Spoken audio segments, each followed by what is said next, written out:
समस्त मिथिलावासी के अर्चना झा के प्रणाम। हमर एक छोट प्रयास के अहाँ सभक जे सहयोग भेटल ताहि के लेल अहाँ सबके कोटि कोटि धन्यवाद। बातचीत यानी बातक लेन देन, विचारक आदान प्रदान आ ई तऽ दुनू पक्ष से होइ छै। तैं हमर कहल बात, हमर कहल प्रसंग या हमर कहल कहानी से अहाँ सबके मन में जे विचार उत्पन्न हुए तकरा कमेंट बॉक्स में लिख देबै, ताकि अगला बेर कहानी कह से पहले ओइ विचार पर ध्यान देल जा सके। आ ई लेन देन केवल बातचीत में नहीं, जीवन में सेहो उतारऽ के चाही, तहने संतुलन बनल रहते लेन देन।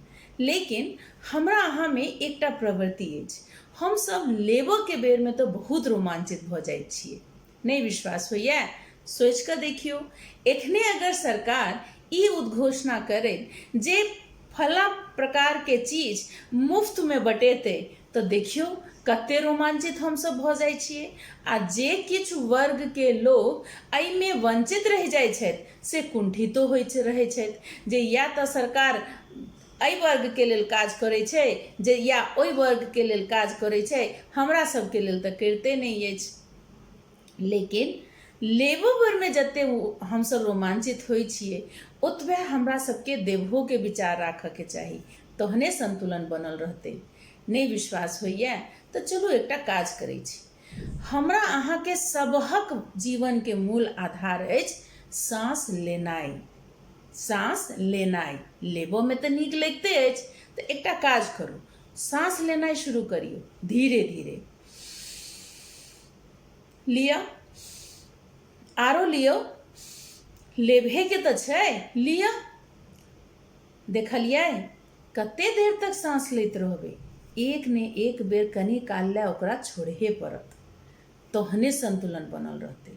तहिना हम समाज से अगर किछु लै छियै तऽ समाज के, या प्रकृति से अगर किछु लै छियै तऽ प्रकृति के सेवा में किछु ने किछु तऽ करहे पड़त।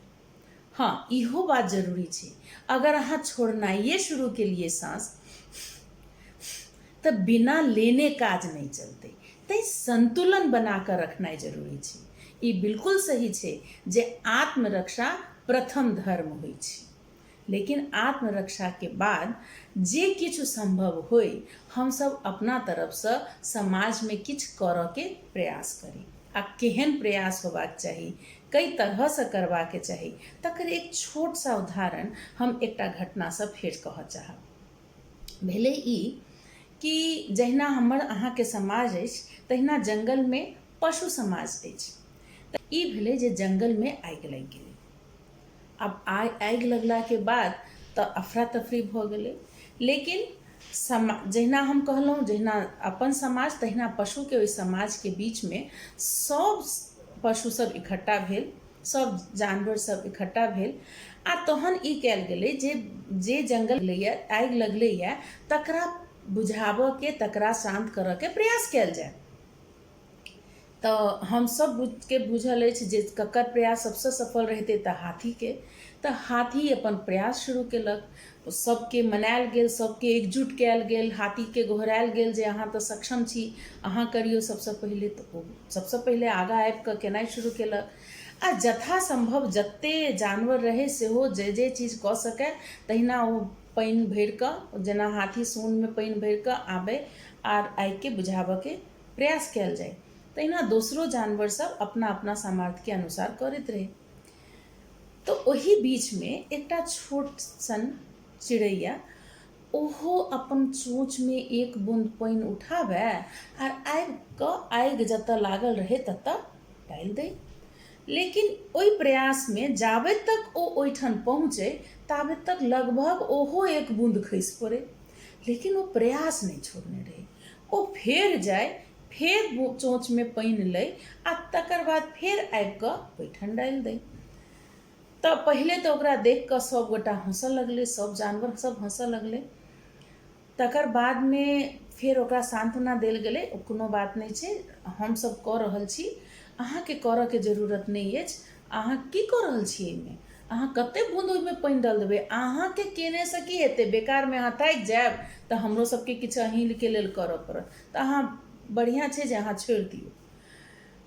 तो चिड़िया के कहनाइ छल रहे जे ई बात ठीक छै, हमहूँ बुझि रहल छियै जे हम जते पानि आनि कऽ डालै छियै ताहिसँ किछु होइत तऽ नहि छै, एक आध बूंद कतहु खसल हेतै, लेकिन हमर एकटा इच्छा अछि, हम इएह बुझि रहल छियै जे जहन जंगलके बुझाबऽके इतिहास लिखल जेतै तऽ हमर नाम आगि बुझेनहारमे रहत, हमर नाम आगि लगेनहारमे नहि रहत।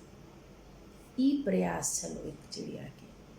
एहि प्रसंगसँ हम इएह कहब चाहब, जहन कोनो आपदाके समय होइ, जहन कोनो विपत्तिके समय होइ, तहन अगर हम किछु नहि कऽ सकी, लेकिन अगर समाजके में एकटा सकारात्मकताके बनाबऽके प्रयास करैत रही, एक बूंद मात्र अपन सहयोग दैत रहिए, तहियोसँ समाजमे कल्याण हेतै आ कमसँ कम हमर अहाँके नाम सकारात्मकतामे रहत, हमर अहाँके नाम सृजनकर्तामे रहत, ओहिमे नहि रहत जे ओहि समाजके विध्वंस करऽमे कारगर भेल। तैँ सोचि समझि कऽ विचारके शेयर करू, ककरो सङ्गे अपन साझा करू, आ नहि तऽ ओ नकारात्मकताके फैलाबऽके प्रयास नहि करियौ।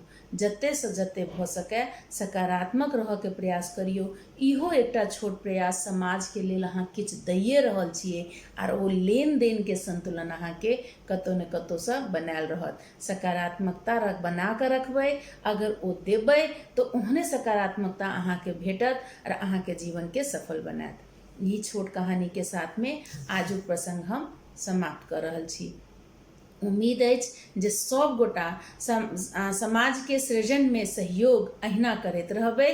धन्यवाद। आर हम फेरसँ कहब जे ई श्रृंखला, एहि तरहक बातचीत अगर अहाँ सबके नीक लागै तऽ सहयोग करैत रहब, आर हम एहने छोट प्रसंगके साथमे अहाँके सामनेमे प्रस्तुत होइत रहब। अहाँके सुझाव सेहो आमंत्रित अछि जे कई तरहक कहानी, कई तरहक प्रसंग अहाँ सब एहि चैनलके द्वारा सुननाइ पसंद करब। धन्यवाद। जय मैथिली, जय मिथिला।